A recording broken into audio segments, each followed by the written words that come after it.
Good afternoon, everybody. Welcome to the first day of what I hope is the first edition of the Southasia lectures. This program is the adapted version of a dream of mine to create a learning opportunity for South Asians to learn about each other in a holistic way, not just politics and geopolitics, but all aspects of our lives. Starting today, we will hear from experts from each South Asian country about climate policy and climate justice. They will highlight basic issues and concerns, key policy elements, and justice challenges. Their brief is to speak for about 30 minutes to give time for a little discussion. And I will at some point invite you to put your questions in the chat. The lectures are accompanied by a resource page whose link we will place in the chat a couple of times each day. The lectures will be recorded and placed on YouTube as soon as possible. This year, outreach for the lectures is supported generously by 3 organizations, and we will take a few minutes on this first. It's not audible.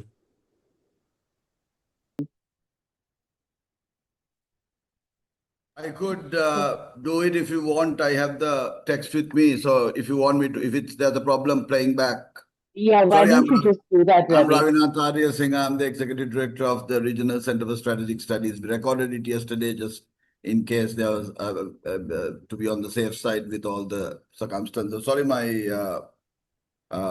this thing is a bit wobbly today. The Regional Center for Strategic Studies based in Sri Lanka is honored to be an outreach partner in the series, the South Asian Lectures, curated by Dr. Swana Rajagopalan of Chaitanya, with other core outreach partners, Himal South Asia and Sanskriti Us. We are pleased to discuss the plight of nations and people of Sri Lanka in climate policy and climate justice. The RCSS, as you may know, was founded in 1992 to work on a broad range of conventional and non-conventional sources of conflict and conditions of peace, and has a long-standing commitment to advocating on environment and climate change-related issues, as well as the ramifications it has on development, governance, and migration. At the moment, we are trying to renew our connection with our former RCSS alumni. And if any of you are alumni of RCSS, I ask you to reach out to us. This lecture series takes place at a time we are living through extreme climatic events. And you can say that 10 times right now on Sri Lanka. And we are witness to ecosystem collapse in real time. People are losing their lives, livelihoods, and property. Yet, another COP meeting has passed by us without a decisive solution, exposing the limits of multilateralism, in particular, in failing to help the global south. We at RCSS hope this series will help draw attention to these issues and suggest practical measures that could help ameliorate them, at least at the regional and sub-regional level. I thank everybody who has supported this and Dr. Swarna for taking the initiative in this regard, and RCSS is very happy to be joining with our other co-outreach partners. Thank you, Ravi. I want to introduce our other 2 partners. I have text that I will read out from them. The first is Himal South Asian. Himal South Asian is South Asia's first and only regional magazine of politics and culture. Independent, non-nationalist, pan-subcontinental for over 35 years now, Himal has challenged orthodoxies and covered the region with imagination, rigor, and reverence, often defying national censorship regimes and taboos to tell stories that no one else can or will. In a place where nationalism, bigotry, and barbed wire borders mean many neighbors can barely talk to one another, Kemal helps South Asians find common cause and voice with essential stories about their own homes and everything and everyone around them. We tell Afghans about Indians, Sri Lankans about Bhutanese, Nepalis about Malayalis, Bengalis about Baloch, Mizo's about Mumbaikars, Tamils about Tibetans, and so on. And we tell the rest of the world about this often overlooked and misunderstood region, home to more than a quarter of humanity.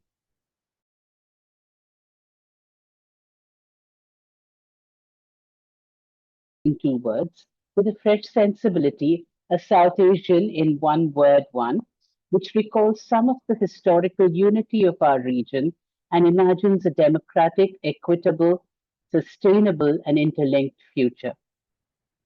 Our third partner is Sansrishti, actually one that I work with all the time. Sansrishti was founded in 2005 in Bhubaneswar, India, by academics and activists collaborating together to form a think tank which would contribute to supporting women in their efforts for organizing together and collaborating with each other to produce quality research based on critical analyses and women's voices. Its mission is to provide high quality research, education, and training in order to promote a just and rights based environment. Sansrishti stresses real world analysis and a concern for the living standards of women. Its vision, Sansrishti means creativity through network, and it's our vision to see women network together to promote social participation and well being. Sansrishti's major work from 2015 to 19 was that it was a member of DECMA consortium working on climate change in Orissa in India, Bangladesh, and Ghana. Sansrishti was the gender expert for India.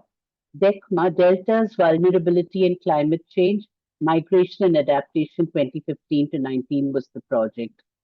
Sansrishti was a partner in the project at Mahanadi Delta, which is 5 districts within the 5 meter contour, including Puri, Khurda, Kendrapara, Bhadrak, and Jagat Singhpur. Uh, the project aimed to better understand the deltas and migration processes, including the role of climate change and adaptation choices, with a focus on migration. Sansrishti was a partner of Jadavpur University. The project was supported by IDRC DFID under the larger consortium CARIA. And now I am very honored to introduce today's speaker, Dr. Najibullah Sadid, who responded to an email from a complete stranger who does no work in his area and just said yes. So, my gratitude to every partner, every speaker goes beyond the cliche, I'm supposed to say thank you, but I say thank you with every fiber of my being because this would not happen without any of you. So, Dr. Najibullah Sadid is a senior researcher who's specializing in water resources, environmental systems, and climate change, currently based in Germany. He holds both a master's degree and a PhD in water resources management from the Institute for Modeling Hydraulic and Environmental Systems, IWS, at the University of Stuttgart. From 2013 to 19, he worked as a researcher at the University of Stuttgart, followed by a research position at the Federal Waterways Engineering and Research Institute from 2019 to 23. He now serves as an advisor on climate change and flood protection at the State Office for Environment in Rhineland-Palatinate, Germany. Dr. Sadid is also a steering committee member of the Afghanistan Water and Environment Professional Network. He has been actively involved in shaping Afghanistan's water resources management and climate policy discussions at both national and international levels. In addition, he works voluntarily with Afghan communities to support the planning and implementation of small scale climate change adaptation measures. Dr. Sadid, the floor is yours. You have 30 minutes. I will privately message you at 30. Thank you so much for doing this. I'm very grateful.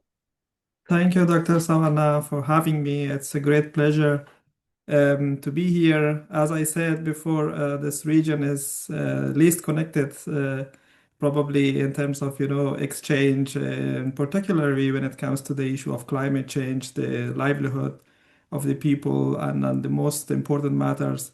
And if we compare it with the rest of the region, so that's where my motivation comes. And as you wrote me, I took the chance. I think I said, okay, this is a great initiative to really ignite some exchange here in South Asia. Well, I'm trying to share my slides. I hope you see It's it in coming. full modus. So what I Yes. would be today discussing is first to highlight what are the main shocks driven by climate change in Afghanistan, to just, to give information to our colleagues in South Asia, what's happening just about north of South Asia, Afghanistan, which is geographically part of South Asia, but also part of Central Asia, but it's also, known as a heart of Asia. So that would be great to start. And I would also mention what has Afghans have undertaken. I mean, what they have taken as a measure, as a adaptation measure, as a mitigation measures. The Afghan communities, I mean, but also the governments, also international communities. I will maybe end up with some challenges that Afghanistan is facing in terms of, access to the financial for adaptations, which is unique, in terms of, governance in Afghanistan at the moment, which is basically depriving the Afghan people. So I will maybe leave it for the end. But let me just give you an introduction of Afghanistan when it comes to the issue of climate. We have, in terms of water management, we are dividing Afghanistan into five major sub-basins, which is basically the Kabul is the part of the Indus sub-basin, and the Helmand is basically inside Afghanistan. It's a river basin with the river is not ending into the sea, but into a closed region, which there are temporary level, basically lakes, but also two other river basins which are shared with our northern colleagues and neighbors in Amu Darya and Shamal, for example, the northern basin, and Harirud River basin with Iran and Turkmenistan. So when we see Afghanistan, also we have to look at Afghanistan in terms of the river basins, because they are sometimes different when it comes to the climatic shocks. So in this map, you see the topography of Afghanistan. It's quite a mountainous country, which is to sometimes, to the advantage of Afghanistan, because it's basically creating some sort of orographic precipitation, when the westerly is coming, bringing a lot of snow in the winter. But also monsoon is impacting Afghanistan from the south and east part, because monsoon is basically the northern frontier of monsoon is reaching eastern part of Afghanistan, and there we have some forests as well. If you look at these graphs, they are showing the precipitation, monthly precipitation. So it's not a very dry country. It is located in the dry belt of the world, but it is not very dry. So you see that there are some precipitation. On average, Afghanistan receives 250 millimeter per year as an average of whole Afghanistan. But the maximum precipitation is around 1200 millimeter, which is in the Hindu Kush Mountains in Salang Pass. But the driest region is nearby Iran in the west of the country, where the precipitation is around 60 millimeter. So you see, it's not also very hot. I mean, it gets hot in the summer.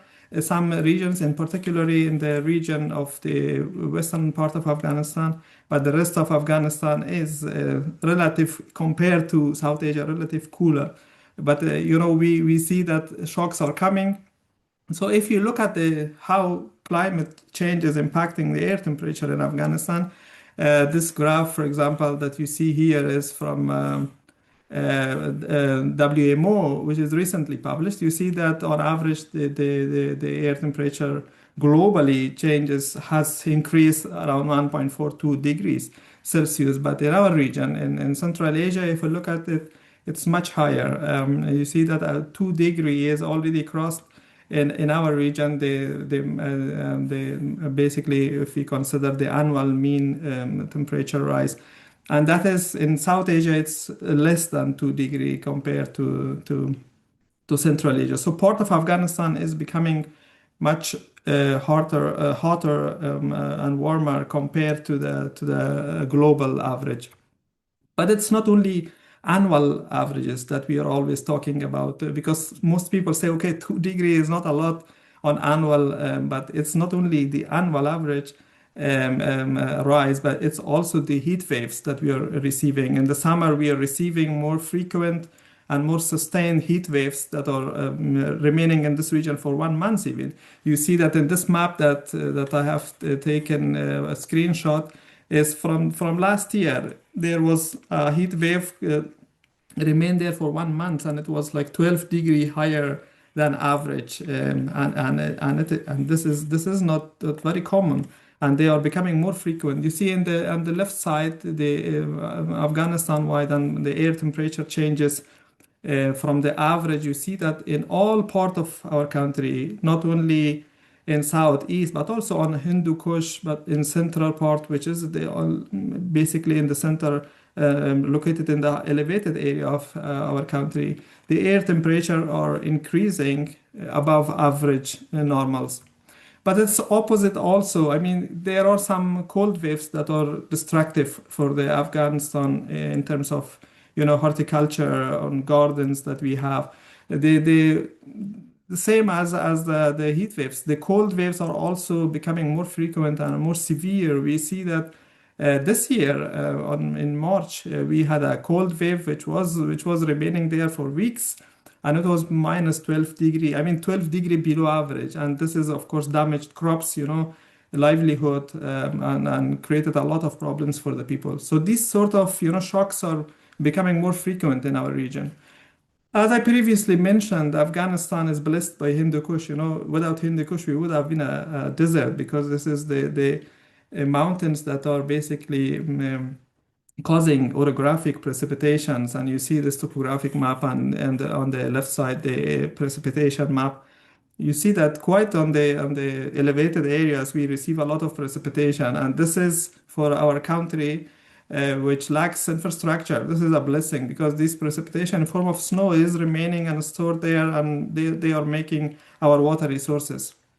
But they are changing. The patterns that we have been used to it is now changing. We see that gradually we are seeing either excess rainfalls or a lack of precipitation. In this graph, the spikes that you see is from 1990 to until 2024. You see that on both sides, the spikes are basically increasing. That means that either we have excess rainfalls or we have lack of rainfall, which is in this case shown as in the red spikes.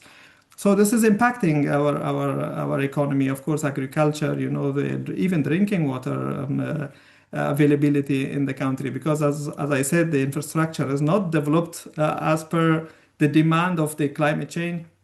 And when the rainfall pattern is changing, this is basically keeping the people as a surprise somehow. And the water is causing, flash floods, and less water is causing droughts. And in this case, of course, the economy of the region and Afghanistan is impacted. So as I said, we are now basically caught between two main climatic shocks. Either we have floods or we have droughts.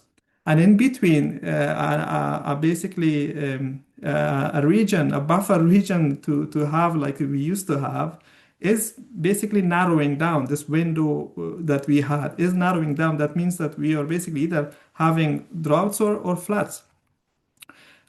Just to show some satellite images of the droughts, of the floods that we had last year.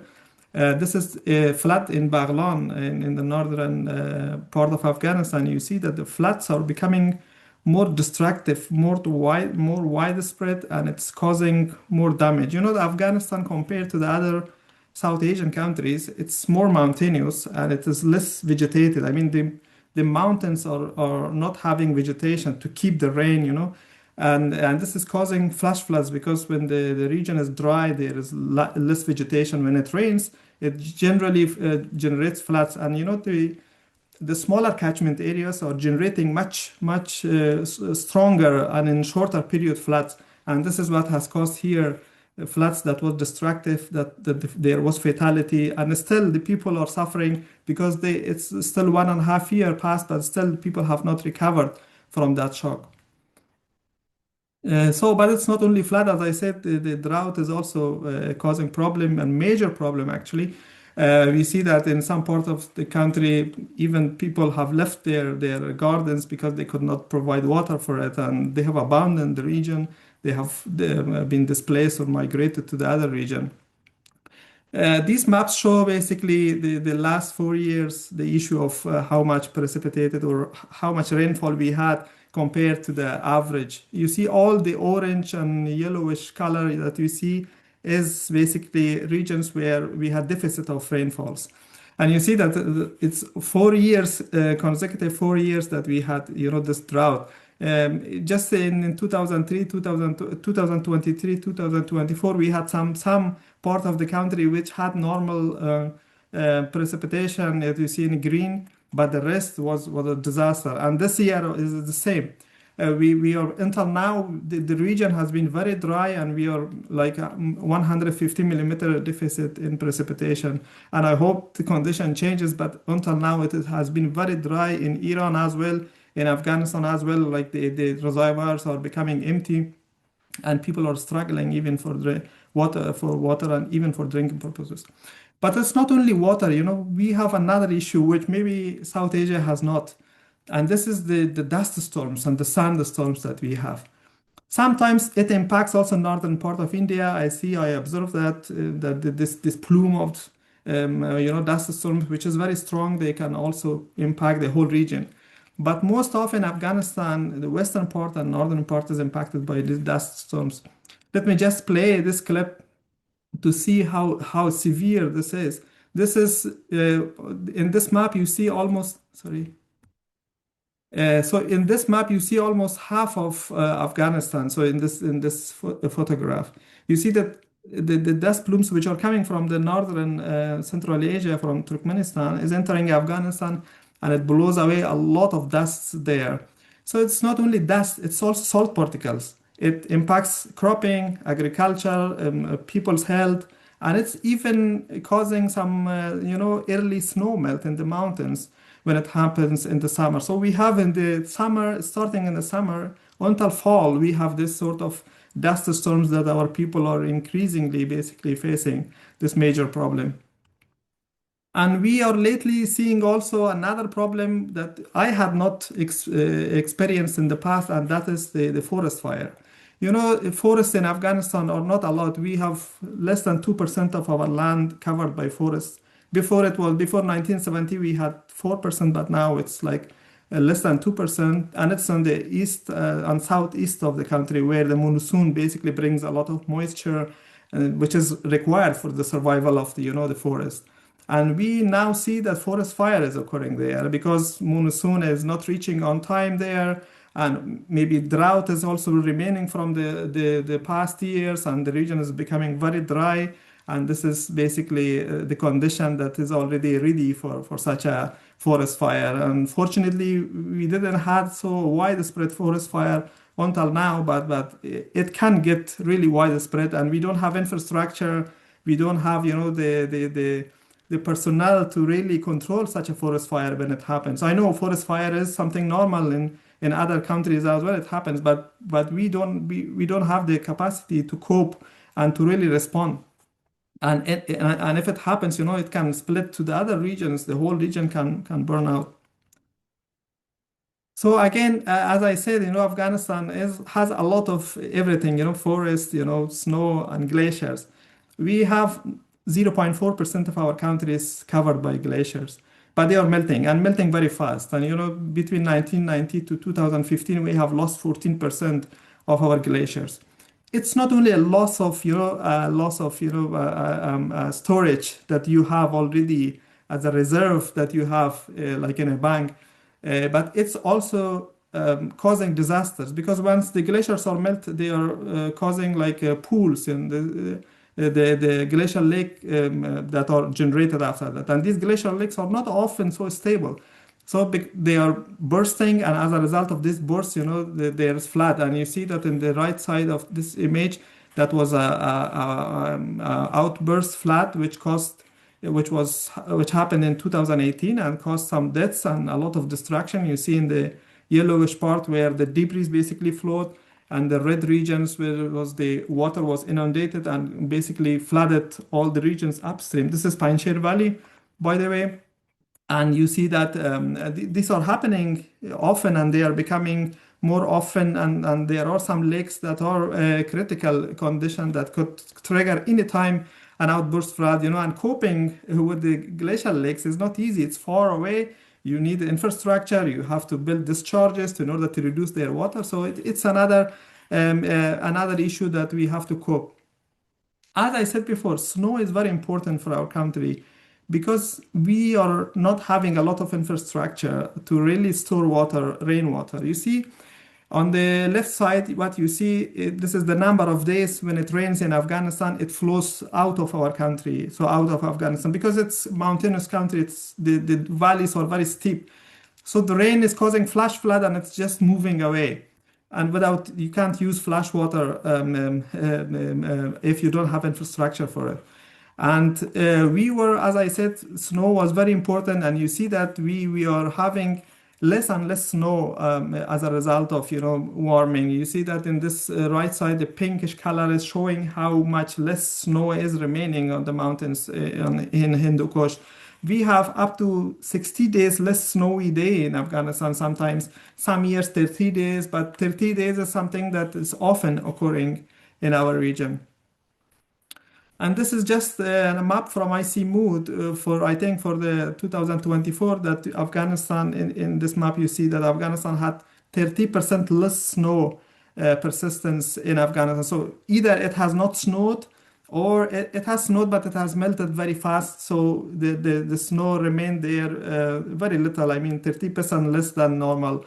And that is, of course, causing problem because snow is a natural reserves for us, and it's becoming water resources for us. When we don't have snow and don't have infrastructure to store water, then water shortage comes to play a major role. So when snow is melting faster and glaciers are also melting faster, what we are seeing, the end result is that our rivers are becoming more seasonal. We had before perennial rivers, that the rivers were flowing all the time, but now we are having basically seasonal rivers. The rivers are remaining dry for much larger time. This is Kabul River just before entering into the Kabul city, in the vicinity of Kabul city. You see that I took these pictures, and in April it's flowing, it's flooding, but in June, just 2 months later, you don't have water. It's completely dry. It's not only that water is used for agriculture, of course, yes, sometimes, but some part, but largely it's because there is no snow to feed basically the rivers. And this is, of course, has an impact. Why? Because it has impact on the water resources as a whole. In this graph that you see is the 5 major river basins of Afghanistan. And the data in this graph is showing before 1980 and now. And now, this is the dark blue is showing before 1980, and the light blue or the blue color is showing from 2008 to 2020. So you don't have to remember all the numbers here, but on Afghanistan wide, what you see is that we have 6 billion cubic meter less water resources compared to the 1980, and that is 10% of the whole water resources. So this is a very, very optimistic number. I see that even our water resources is far less than what we are seeing in this graph, but we don't have a recent analysis. But apart from the water resources, we see that as a whole, groundwater is basically decreasing, groundwater levels and storage also. About glaciers are already mentioned, but it's like the recent study shows that it's loss of moisture, loss of groundwater, because most people are turning to the groundwater because the surface water has basically some sort of seasonality that I mentioned before. So it's not always about water quantity, it's also water quality that we are struggling. It's becoming more warmer in the summer, in the late summer, and when it rains, it brings a lot of pollution also to the reservoirs. pollution from the agriculture because of fertilizers, misuse of fertilizers, pesticides and all sort of these chemicals that are finding its way into the reservoirs. But it's also from the urban areas. The people are dumping their wastewater and waste into the river system, and they are basically finding its way into the river system. On the right side image that you see is Naghlo, which is built on Kabul River. It's an old reservoir. You see that the blue is a region where the Panjshir is discharging clean water into the reservoir, and this greenish is showing the algae growth, which is polluted water. And this is coming from Kabul city. The Kabul city is basically flushing a lot of wastewater, and they are finding its way into the reservoir, polluting, causing algae growth, fatality of fish and extinction of oxygen in the water. But the clean water, which is coming from Panjshir, you see that the impact already in the reservoirs. You see the other images from Kajaki in the southwest of the country. It's the largest reservoir that Afghanistan has. And you see the algae growth already visible in this image that the zoom one is here on the right side. That algae is, of course, extincting, the oxygen of the water, and the water quality deteriorates, and it's even harmful for health, for drinking purposes, even you cannot drink it. So it causes fish mortality, and this is the problems that we are increasingly experiencing in Afghanistan. Before, we had not such an experience in Afghanistan. This is new trend that we are observing, that the quality of water is becoming more and more impacted by these sort of surges of waste and fertilizers. And so before I mention about seasonality of surface water, the impact is that more and more people are going into the groundwater to use more groundwater. You see in these images, all these blue regions are these small pools where the people are pumping groundwater whole day when there is sun shining. And we have over 300 sunny days in Afghanistan, so people are using these cheap solar panels and they are pumping water. And a lot of this water is wasted. The precious water is used for illogical agriculture, not sustainable agriculture, and they are wasted, and our groundwater levels are decreasing very fast day by day. And even in the cities, we don't have water even for drinking purposes. You see this in the right side, in the left side image, a map is the map of Kabul, and it shows you where the groundwater levels are, how much, and all these, purple, pinkish, yellow regions are the region where the groundwater level is even below 150 meter. This is very deep, and people cannot even pump water from there. So a lot of the water crisis in Kabul is now a main issue. And on the right side, you see some groundwater levels decrease in the last, 15 years. You see from 2004 and 2017, you see how the groundwater levels are basically dropping. And this is an alarming issue, not only for urban areas where the drinking purpose groundwater is a main source of water for drinking purpose, but also across the country. We see that people are struggling to have drinking water for their families. The children are leaving their schools, fetching water, and they are responsible, for providing water for their families. People are lining up for water. Even in Kabul is the disaster, even another dimension. It is you cannot imagine that how much people are basically suffering due to lack of water. To sum up the issue of how much when we turn it into the costs, floods are causing on average annually $54 million to Afghanistan. There are estimates, droughts on average 280 millions. There are landslides as well. In extreme cases, floods can cause up to 500 damages and losses to the Afghanistan economy. And huge droughts, which is more widespread than countrywide, they are becoming they're causing even up to 3 billions of loss to the Afghanistan economy. And maybe these numbers for a country which has an economy, a stable economy, is not a lot, but for us, for Afghanistan, it means a lot, and it's like almost 20% of the national budget of Afghanistan. Even annually 500 million loss of an average loss would be at 20% of the whole national budget, and it's a lot. And if you compare it, to the total GDP, it's between 3 to 15% of the total GDP of Afghanistan. And as I said, droughts are becoming frequent, and they are the main, the cause or cause of economic losses in Afghanistan.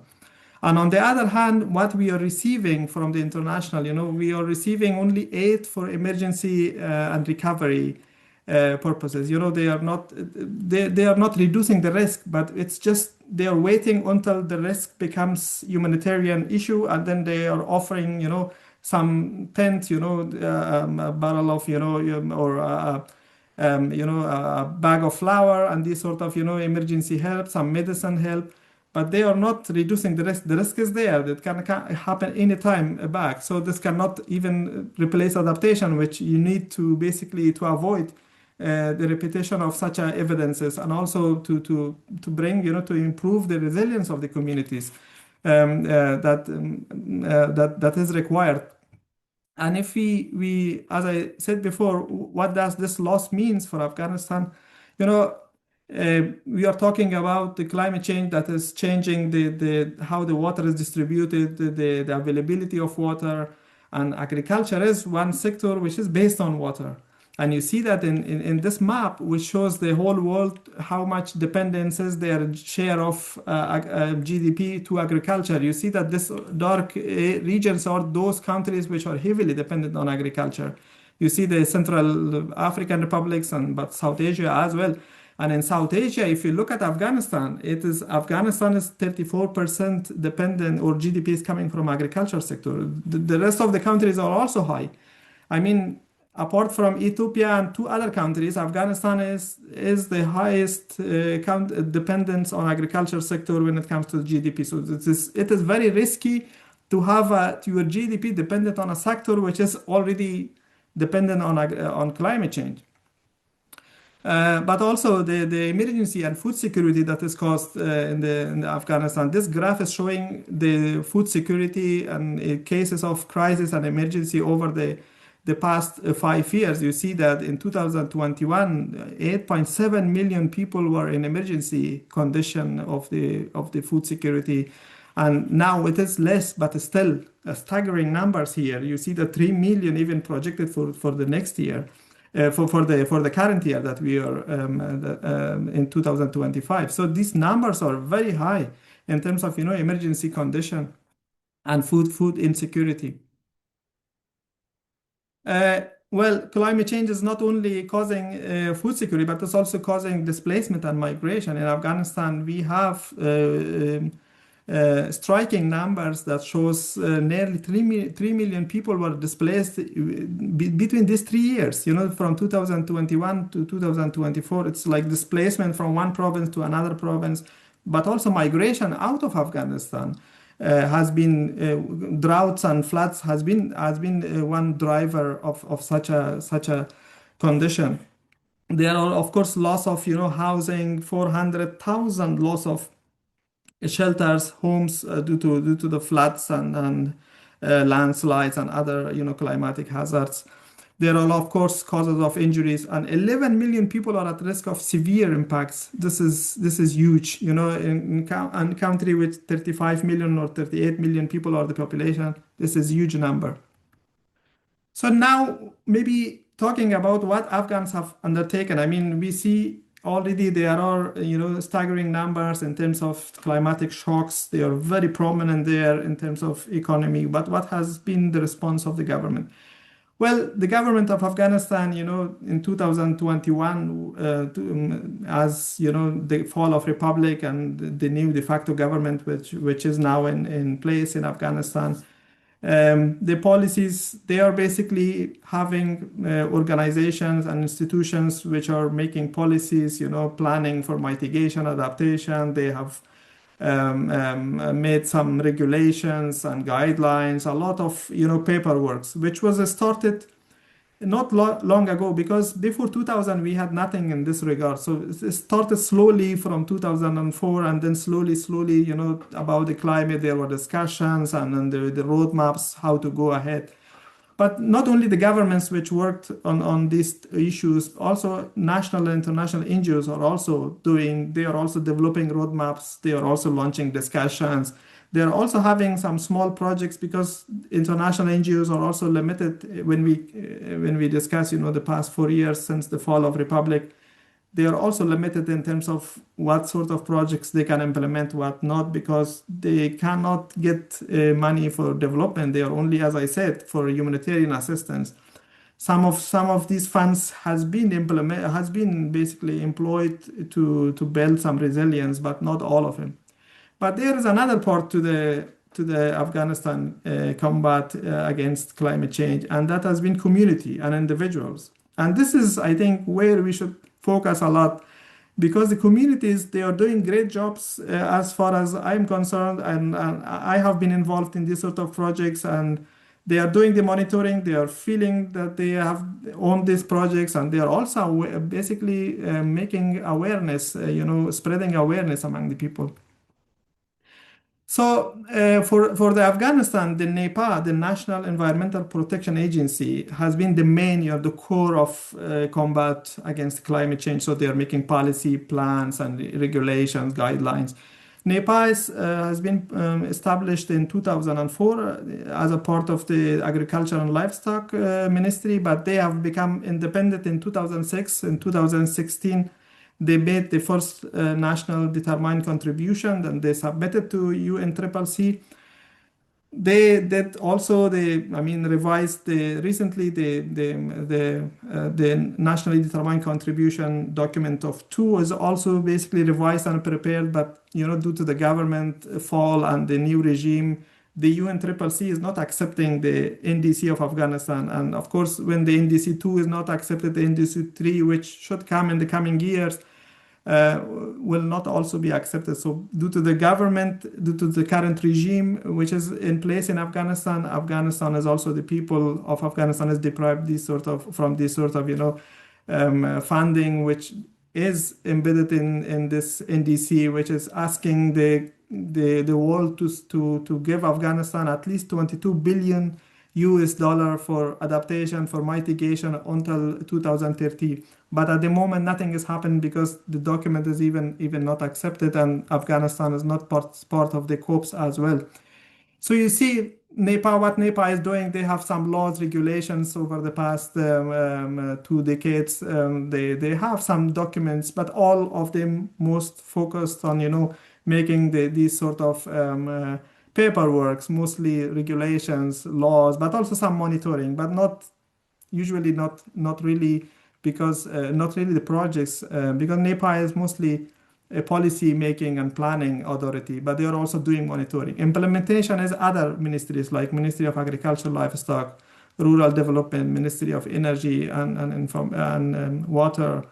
But as I said, they are not having access to the funding, and in this regard, they cannot do also with all the guidelines that are existing there. There are also, national NGOs, a lot of national NGOs, they are doing great job. I mean, they are doing awareness, they are doing also they are collecting small grants from the Afghans, but also from the international, and implementing small projects, improving reforestation, climate adaptation, small dams, small check dams, and these sort of measures. And, a lot also working on the environmental protection, like, minimizing the waste and collecting waste, and how to basically, and a lot of awareness they are doing. I think with the limited access resources that they have, they are doing a great job.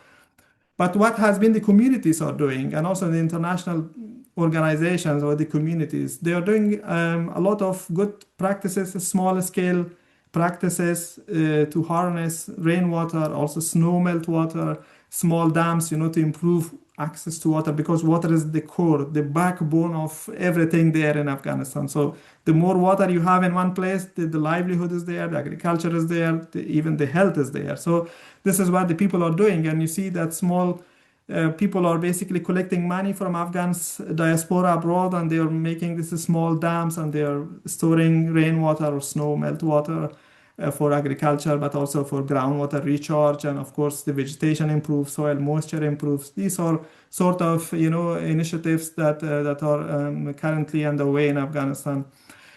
but these are some of these initiatives are even larger. You see that in the right side, the dam is Sangjoy Lomon Dam in Ghazni, and it costs 3.5 million USD when it's completed. It's now 75% complete. You see that diaspora community invested in this dam. Everybody is donating for this dam, and it is 3.5 million at the cost, and it is a huge investment, I think that the construction work is going on since some years, but still, the community is building almost, this is in terms of dam definition, it's already a large dam because it will be 45-meter high. So that's already something. And there are a lot of such infrastructures going on in Afghanistan.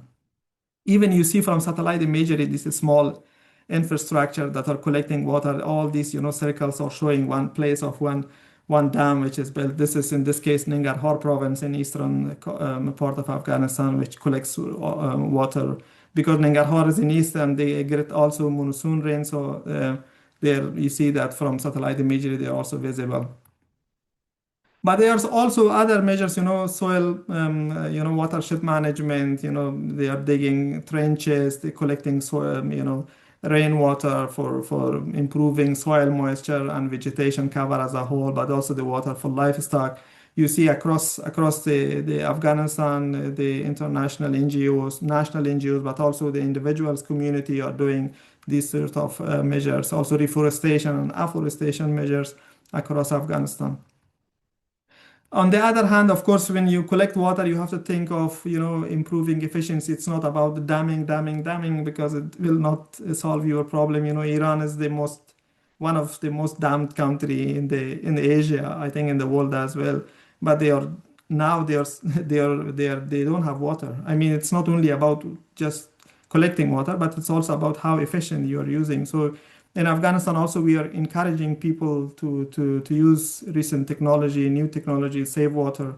And this has been some initiatives in Afghanistan that they are using recent technology, drip irrigation, sprinkle irrigation to save water, really, because the water is precious and it's not abundant anymore there, and they have to make it as efficient as possible.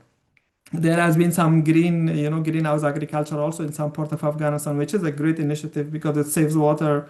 The water is not wasted and not evaporated. They are also producing some vegetables, which is required there, of course. And there has been a lot in Afghanistan, across Afghanistan, but also in Kabul and around Kabul. There are a lot of greenhouse agriculture, which is a growing business actually in Afghanistan. But now if you look at so this is Afghans, what they are doing, but they are facing from the case of international, and a sort of injustice because, they are doing a lot of good things. They have to be supported, but we don't get any support. You see in this list, what you see is the financial or the climate adaptation gap that shows which country is basically mostly underfinanced or underfunded. You see, Afghanistan is number one. So it's a country which, of course, a unique condition. The regime is not recognized. It's like a lot of problems are there. But even from the international, also we are sanctioned somehow. The people of Afghanistan are sanctioned. So we are the country which is the most or least funded country in terms of adaptation. We are actually not receiving any fund for adaptation. So since 2021, Afghanistan cannot submit NDC to UNFCCC because of the current government. They cannot access financial funds, for mitigation adaptation. They cannot participate in COPs. Either they go as not as a representative of a country, but only as a participant of like a NGO. And they cannot receive development assistance as well. So anything regarding development and climate change adaptation is not funded in Afghanistan. Only humanitarian issues and cases. While Afghanistan has not contributed to the climate change, and people of Afghanistan has not any role in global warming. If you look at how much emissions Afghanistan producing, it is 0.01%, and it is the least. And we do not have, the Afghan people have not selected the current government. Why we are being deprived? The communities are deprived. And the economy of Afghanistan, as I mentioned, is heavily dependent on agriculture. And when we are left behind and we are not financed, the disaster would spread also. This would be a countrywide disaster, which will happen often and often and more severe. So to sum it up, maybe the key takeaways is that I showed a lot of pictures, a lot of images from Afghanistan to really show what are the shocks there. And most of these shocks are, of course, the largest is drought and floods. And this is causing problem to whole economy. It's not a country which is dependent on another sector. It is 34% to agriculture. So it's when the shock is there, it is totally basically collapsing the economy there in Afghanistan. And economic losses of climate changes are cumulative. It's not that, okay, something happened in 2021. Okay, this is resolved now. We don't have any problem and we are living in 2025. No, that's not the case. It's cumulating, like a cumulative 2021, the shocks, 2022 is plus that. And then, and we are ending up in 10 years in a situation that you cannot sort it out. I mean, it gets out of control where you will manage. As I said, the flood in Baghlan, which was last year, even people now have left their region. They have to the other cities, like nearby cities. They were displaced. They migrated from that region. And they could not even rebuild their houses, which was damaged by the floods. There are current efforts by international NGOs, national NGOs, but also by communities, most importantly by communities. They are very important because this is what the people are doing themselves, and this is what the people of a community should do, because they should be responsible, they should act against what is happening, they should be active, but they are not sufficient. And in the future, we will see more and more, of course, such a climate crisis and humanitarian crisis, because this is not enough what we are doing at the moment, and they have to be assisted. This community should be assisted. So Afghanistan maybe is a special case of injustice because it is, the current people have no control over the regime. They cannot select the regime, but they are deprived from the international funds, which is legitimately there and validly there to support such a communities. We are said when the Afghan communities are always taking this answer from the international that due to the government, we cannot help you. But we all see that even some governments who are there, who are recognized, who are doing a lot of jobs, and they are good, they are preparing a lot of documents, even they are underfinanced. You saw that in this list, the list is long, and even the countries in South Asia, they are underfinanced in terms of adaptation. So we are, with this current condition, we are not going somewhere. I think we should look at it in the region, maybe develop some sort of projects which are across region. If Afghanistan cannot, individually get some funds and do some projects, maybe in the region, they can work together, because the climate change impacts are not remaining in one region. If one region is impacted, it will spill over, either the impacts or the effects. There would be, the collective region would be impacted. So that would be, at the moment, would be a solution to that the region should rethink and integrate Afghanistan in some sort of regional project, so that Afghanistan, at least for the time being, which is a unique condition, should have something, should progress further and improve the resilience of the communities inside Afghanistan, but also across the region. So with that, thank you very much for listening, and I'm glad to have your questions. Thank you. Thank you very much, Dr. Sadid. We have many, many, many questions. And because we technically have 5 minutes left of session time, which I will expand to 10, I'm going to cluster them into a couple of questions. There are questions about specific groups that are impacted, and one of the very first questions was about impact on women. So the impact of climate change will be much more on women. So I'm going to tie that in with a question on general disproportionately impacted groups. There are questions on climate change adaptation measures, some of which you have addressed. There's a question about civil society organizations and community efforts, also which you have addressed.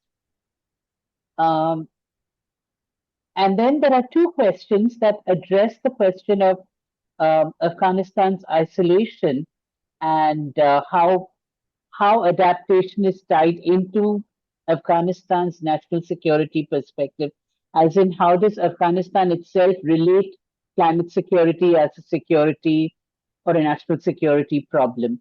So, with this summary, I will let you take maybe 6 minutes, 7 minutes to respond before we close. Would you unshare your screen so that? Yeah. Yeah, thank you very much. I think I hope that I get all the questions regarding the women and children. You know, in Afghanistan, women are the main water users, and children or elderly are the water suppliers. They are supplying water, they are fetching water for their families. But women are cooking, you know, washing. If there is no water, there is a problem. You know, the main issue is that, okay, where is the water? And, you know, women are impacted in this regard in terms of, but there's also hygiene issue and health issue. If there is less water in a family, in a household, of course there is a hygiene issue, which of course the children's may drink you know, unhealthy water and they may get sick, and there is also the women, I mean, involved. So in this issue, the women are at the forefront in terms of impacted population, or in terms of, you know, the gender that mostly impacted, because as I said, men are going for work and women are remaining, and they have to sort out that the house has you know, water, drinking water, and mostly children are sent to fetch water. You see in these images that I showed as well. But regarding the security of the national security, I think water and in climate change is also threatening a lot of, not only in our region but also globally, the national securities of the countries, of the regions, because for a security you need a stability, you know, and stability is there guaranteed when you have for the people, you have an income, you have jobs for the people, and you have a stable economy. And what climate change is doing basically in our region, and particularly in Afghanistan, is basically disrupting this you know, this chain of stability, because people are impacted. Younger generation are not finding jobs in the rural areas. They are migrating to the cities, but also they are migrating outside the country. And there we have a regional first and then global issue, that issue of migration, you know, that the people are leaving. If we had livelihood in the villages, livelihood in the Afghan cities, no one is willing to leave their own home, you know, and take this risky route to the Europe or the region countries. So this is another issue, and they are of course on the way. There are a lot of groups that can invest in this sort of, you know, younger generation who are jobless, who have no perspective for the future. They can be used, they can be misused. I mean, this is where, of course, the issue of security comes with. When you can sustain, when you can guarantee a sort of, you know, livelihood for the people, for the younger generation, which in Afghanistan we have a lot of younger generation. I mean, more than 60%, if I'm not mistaken, is under age of 16 or 20, under age of 20. I don't remember the exact numbers, but we are a younger, a country with a younger generation in Afghanistan. So, and that's the potential. Of course, you have to harness it. You have to use it in a proper way. You have to bring them livelihood. And with the climate shocks that we are seeing, it does not make it easy. And with the case of, you know, Afghanistan isolation, lack of funding, it's even harder, because with empty hands you cannot do anything, even if you will.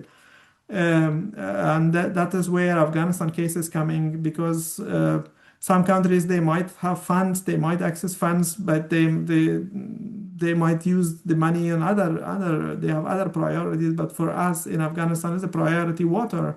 Water is the main issue. If either it's more water, you have floods, you have no water, there is no livelihood, no agriculture, no income.